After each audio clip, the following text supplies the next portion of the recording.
Olá, eu sou Débora Oliveira, editora-chefe do IT Fórum, e estamos aqui diretamente no IT Fórum Praia do Forte 2026, falando sobre o tema ecossistema de negócios. E ao meu lado está o Neil Redding, ele é o Near Futurist, como ele costuma dizer, que é o futurista que fala sobre as coisas que vão acontecer num futuro muito próximo. E hoje aqui no evento ele falou exatamente sobre o tema orquestração e como os CIOs estão navegando nesse novo mundo da inteligência artificial.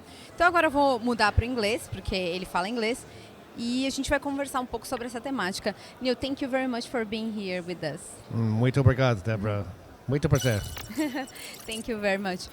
Well, first question is about the CIOs. We were talking this morning, and yesterday you talked about this in your keynote presentation.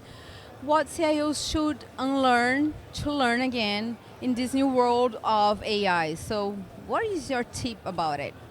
Yeah, so really what I've been learning the past couple of days, spending more and more time with CIOs and thinking about the role, is there's a real risk opportunity, sort of two sides of the coin. I think the risk is as people are becoming much more leaning into using AI to build their own tools throughout the organization. In fact, at least 50% of employees are using unapproved AI tools. Some of those are tools they've built, to get their work done. I think the CIO that's just focused on procurement of vendor solutions and brokering those partnerships, that's an important role, but the risk is they lose control or insight or understanding actually of what's happening with employees and how they're actually getting their work done, because they may not just be using solutions that the CIO procures.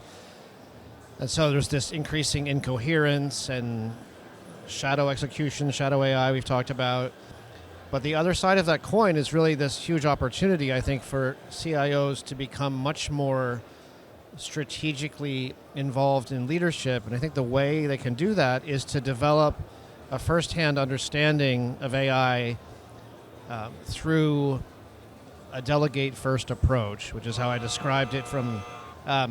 So really, I think the opportunity side of the coin is that CIOs can become much more strategically important within the leadership team and within their companies by developing a real first-hand understanding of how AI works. Just like leadership of humans requires understanding of how humans work, leadership of an AI-enabled business requires that kind of intimate understanding of how AI works. And so it can't really be delegated to other people that report to you. But what you can actually do to develop this knowledge is to start with this delegate-first approach, is how I talk about it, which is choose, whatever harness, whatever AI context, like Claude Cowork or Claude Code or OpenAI's Codex, for example. These are two state-of-the-art, they're called harnesses these days, where you can, instead of just doing pieces of work that you're familiar with doing as a CIO, try delegating it first, right? Try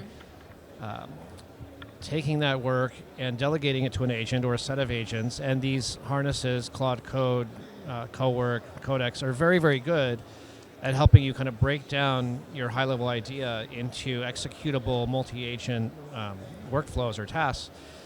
So by developing that first-hand experience, CIOs can actually kind of take back control and take back more insight and understanding into how other people in the organization are using this technology as it becomes more and more active in their work, and building that kind of partnership, just like CIOs build partnerships with other vendors and other solution providers. Building that partnership with AI as it becomes more active in the business, I think, is a really critical partnership to develop. One interesting thing that you said in your keynote that made me think about it was about how we are only in the first days of AI, right? We are just using the surface of everything. We need to use more in a strategic way, and thinking about what we should use AI and why not. So can you tell us a little bit more about it? How to think, how to use more in a strategical way the AI? Sure. So I can maybe give an example also of what I mean, or an example that showcases or illustrates how early days we are, right? Certainly what I'm experiencing, and I think those of us who are continually adopting the latest models as they're released, what we're discovering, for example, I think it was late June at some point, Anthropic released Fable 5, right, after a month or so of this whole anxiety around Mythos and its cybersecurity capabilities and hacking risks and so on. But what I've discovered, and what many people have discovered using Fable 5, just as one example, is that you really don't have to. In fact, it doesn't work that well if you provide very, very detailed prompts the way we've used the last couple of years. Instead, you can just give it a high-level goal. Just say, I'm trying to accomplish this business outcome, or I'm trying to create this kind of relationship, or I want to build a business that delivers this kind of service. And it will just go away and figure all that out. And you can provide very little guidance. This is really amazing, even in the context of how capable the frontier models have been for the last couple of years. And so, to me, what it shows is that even what was amazing us as the frontier 3 months ago has been superseded significantly already, you know? And so, my feeling is that, yes, we continue to be early days, not just in terms of where AI is headed and how capable it is, but also certainly in terms of integrating it into how we work day to day. So I think the answer has to be, and in terms of the orchestration question, what that looks like, which it's a simple word, I think, that contains a lot of meaning, a lot of guidance. Essentially, the really important, how would I say, behaviors to adapt, I also speak to in my keynote. You can think about it simply as tracking these capabilities as they evolve, which I think the best way to do that is just by using the tools every day. And again, they're very, very useful for executive, daily tasks and daily work. Tracking these capabilities, evaluating, like, as you use new capabilities when they emerge, compare the outcome to a previous capability, and assuming it's an outcome that you work on day to day, month to month, year to year, you can compare the results, right, and understand what the impact is of this new capability, and then start to look at how you can reallocate or reassign responsibilities between the humans that work on your team, the humans and the agents, between different agents. So there's this, I think, agility or flexibility that's really, really important to adopt as a kind of stance, as a kind of daily behavior. It's very easy for all of us to kind of relax into, I know how to get this kind of work done. I've always done it this way. I'll just keep doing it that same way. And that is definitely a way to become obsolete yourself, right? And so it does take energy, it takes focus, it takes intention, it takes a willingness to continually reinvent how we do what we do. But that's really what this orchestration idea is, and so I feel excited. I think I've been in the professional world for 35 years, so I'm not new to it.